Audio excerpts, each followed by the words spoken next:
एक बार फिर स्वागत है आपका हमारे YouTube चैनल टेक्नोवीट क्लासेस में। मैं सुदर्शन सबलानिया और आज के इस वीडियो में हम बात करेंगे थर्ड पार्टी इंश्योरेंस के बारे में।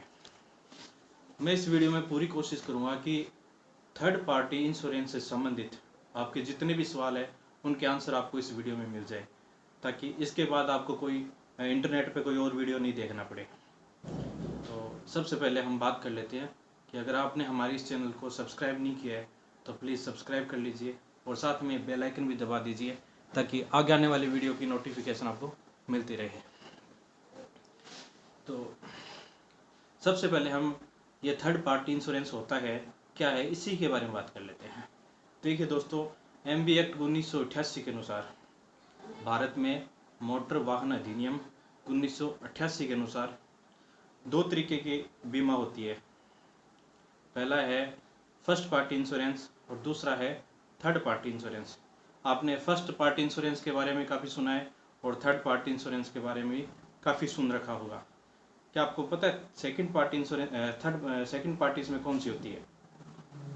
तो अब सिक्वेंसली हम बात कर लेते हैं कि फर्स्ट पार्टी होती है, वो पार्टी होती है जिसके जो अपनी जो मोटर है वाहन है उसका जो मालिक होता है, और सेकंड पार्टी इसके अंदर वो होती है जो बीमा कंपनी होती है जो हमें इंश्योरेंस करके देती है, वो इसमें सेकंड पार्टी होती है। और थर्ड पार्टी उसको बोलते हैं जब अपने किसी पब्लिक प्लेस में अपनी गाड़ी चला रहे होते हैं तो उस दौरान खुदा न खास्ता अपनी गाड़ी किसी के साथ एक्सीडेंट हो जाए। वो हो सकता है वो व्यक्ति हो, वो कोई गाड़ी हो, या कोई दुकान, या उसका कोई घर हो, तो उसको थर्ड पार्टी बोलते हैं। अब फर्स्ट पार्टी इंश्योरेंस और थर्ड पार्टी इंश्योरेंस में फ़र्क क्या है दोस्तों? फर्स्ट पार्टी इंश्योरेंस है वो एक तो महंगी होती है, और इसके अंदर क्या होता है कि जो कार का मालिक है, अपनी जो गाड़ी का मालिक है जो इंश्योरेंस करवा रहा है, उसको किसी तरीके की कोई दुर्घटना होती है तो उसको क्लेम मिलता है। दुर्घटना के दौरान अगर उसकी गाड़ी में किसी तरीके का कोई डैमेज होता है तो उसका भी उसको इंश्योरेंस है, उसका कवर उसको मिलता है। इसके अलावा जिस व्यक्ति के साथ, चाहे वो गाड़ी हो, कोई व्यक्ति हो, या किसी तरह की अन्य कोई प्रॉपर्टी हो जिसका उसने नुकसान किया है, तो फर्स्ट पार्टी इंश्योरेंस के दौरान उसको भी उसका कवर मिलता है। यह है फर्स्ट पार्टी इंश्योरेंस की बात। और अब अपन बात करते हैं थर्ड पार्टी इंश्योरेंस की। तो थर्ड पार्टी इंश्योरेंस से, जैसे मैंने आपको बताया कि ये फर्स्ट पार्टी महंगी होती है तो ये थर्ड पार्टी इंश्योरेंस है वो सस्ती होती है। पहला तो इसका यही है। इसके अलावा थर्ड पार्टी इंश्योरेंस के अंदर जब अपने इस दुर्घटना किसी दुर्घटना अपने साथ होती है तो थर्ड पार्टी के इंश्योरेंस के अंदर जिस व्यक्ति के साथ अपनी दुर्घटना हुई है उससे सिर्फ उसी को ही क्लेम मिलता है, उसी को ही क्लेम मिलता है। अपने को उसमें किसी तरह का कोई एक रुपया भी नहीं मिलता। तो ये थर्ड पार्टी इंश्योरेंस की बात है। अब थर्ड पार्टी इंश्योरेंस करवाना क्यों जरूरी है, इसके बारे में बात कर लेते हैं।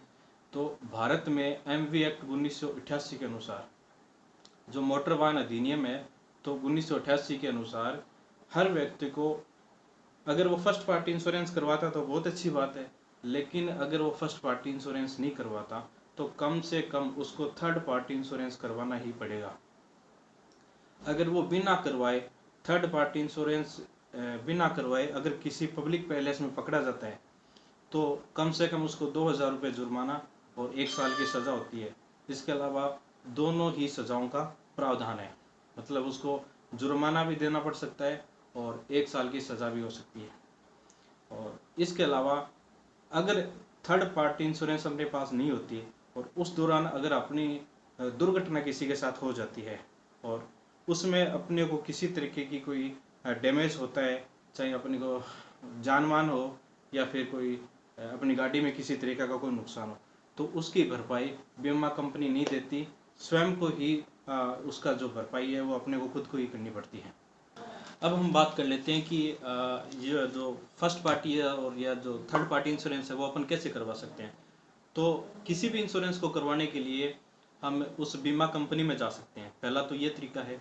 जो काफ़ी प्रचलित और पुराना भी है। लेकिन जैसे जैसे समय बदलता गया, टेक्नोलॉजी ने जो अपना स्थान लिया है, तो अब अपने घर बैठे भी जो इंश्योरेंस है वो करवा सकते हैं। बहुत सारी वेबसाइट है जैसे कि policybazaar.com है, तो ये वेबसाइट है जिनके साथ बहुत सारी बीमा कंपनियां लिंक्ड है। वो ऑनलाइन ही जो है थर्ड पार्टी या फर्स्ट पार्टी इंश्योरेंस है वो करके अपने को दे देती है। अब जो इंश्योरेंस है फर्स्ट पार्टी या थर्ड पार्टी जो भी इंश्योरेंस है, उसमें करवाने के लिए अपने को किस तरह की डॉक्यूमेंट की जरूरत होती है, तो मैं आपको बता देता हूँ कि इंश्योरेंस करवाने के लिए हमें अपनी एक तो गाड़ी का आरसी होनी चाहिए, जो रजिस्ट्रेशन है सर्टिफिकेट है वो आरसी अपनी होना चाहिए। उसके अलावा पोल्यूशन कार्ड होना चाहिए, ठीक है।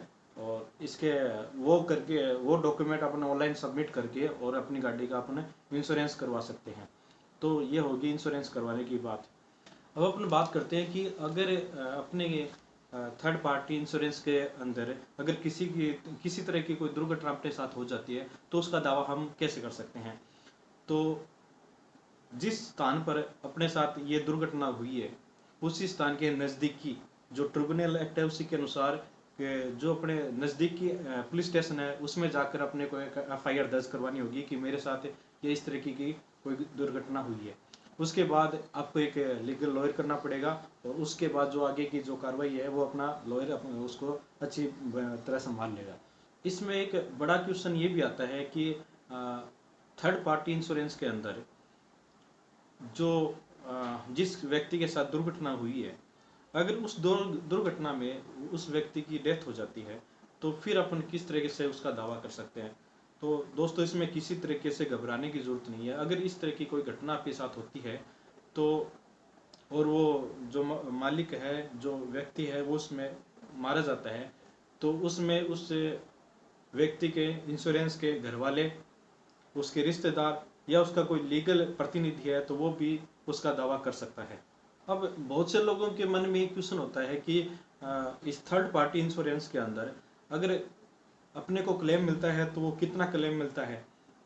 तो इसमें मैं आपको बता देता हूँ कि इसमें इस दुर्घटना में थर्ड पार्टी इंश्योरेंस के अंदर किसी तरीके का कोई प्री क्लेम डिसाइड नहीं होता है, ठीक है। ये कोई फिक्स नहीं है कि आपको इतना क्लेम ही इसके अंदर मिलेगा। जब आपका केस ट्रायल हो रहा होता है, आपका केस कोर्ट में चल रहा होता है, तो उस समय मजिस्ट्रेट है वो आपकी आर्थिक स्थिति देखता है कि आप कितने सक्षम हैं और उसी के हिसाब से वो आपको क्लेम डिसाइड करता है कि इस व्यक्ति को इतना क्लेम इस थर्ड पार्टी इंश्योरेंस के अंदर दिया जाना है।